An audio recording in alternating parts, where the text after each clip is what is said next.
అసలు గొడవ ఏంటి, లంచం తినే అవకాశం లేకుండా చేశాడు. సచివాలయ వ్యవస్థ, వాలంటరీ వ్యవస్థ వచ్చిన తర్వాత లంచం లేదు. 5 ఏళ్ల పాటు లంచం లేకుండా బతకడం అంటే గాలి పీల్చుకోవడానికి ఇబ్బంది పడ్డటువంటి ఫీలింగ్ వాళ్ళకి. ఎందుకని ఎట్లా లేస్తా ఇప్పుడు ఒక రిజిస్ట్రేషన్ ఆఫీసు అంటే అప్పుడు రిజిస్ట్రేషన్ దగ్గర అయితే తిన్నారు, అది కూడా తగ్గించిపోయాడు జగన్.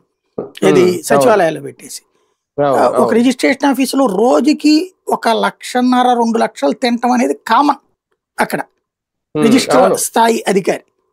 కింద ఉన్నటువంటి వాళ్ళకి వచ్చేటప్పటికి ఇక 10,000 నుంచి 25,000 వాళ్ళకి గిట్టుబాటు అయ్యేది. 5 సంవత్సరాల పాటు అంత డబ్బులు లేవంటే వాళ్ళ జీతం వాళ్ళకి వచ్చేస్తుంది.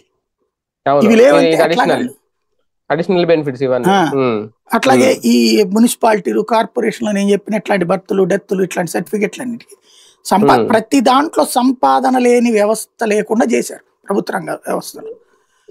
అవన్నిటి జగన్ ఆపాడన్నే కదా జగన్ మీద మంట. సచివాలయ వ్యవస్థ, వాలంటరీ వ్యవస్థ వచ్చే కోపం అంతా కూడా అదే కదా. ఇప్పుడు వీళ్ళు అందుకని అసలు ఆ ప్రయత్నం కూడా చేయట్లేదు గొడవ లేకుండా.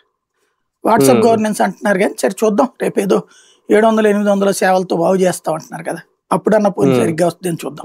ఆల్రెడీ వాట్సాప్ గవర్నెన్స్ ఎప్పుడో మొదలైపోయింది కానీ దాంట్లో ఇప్పటిదాకా బిల్లులు చెల్లింపు గవర్నెన్స్ తప్పించి ఏం లేదు. కరెంట్ బిల్లు కడతానికి అంటే కరెంట్ బిల్లులకి లేదంటే రైల్వే టికెట్లు తీసుకోవడానికి వాట్సాప్ గవర్నెన్స్ లోకి వెళ్లాల్సిన అవసరం లేదు. అదే కదా అనేది. దానికి చాలా మార్గాలు ఉన్నాయి, చాలా యాప్లు ఉన్నాయి. కాకపోతే ప్రభుత్వం నుంచి అందాల్సినవి అందితేనే కదా ఇవి సర్టిఫికెట్. అదే చెయ్యడం అనేది చూపించాలి.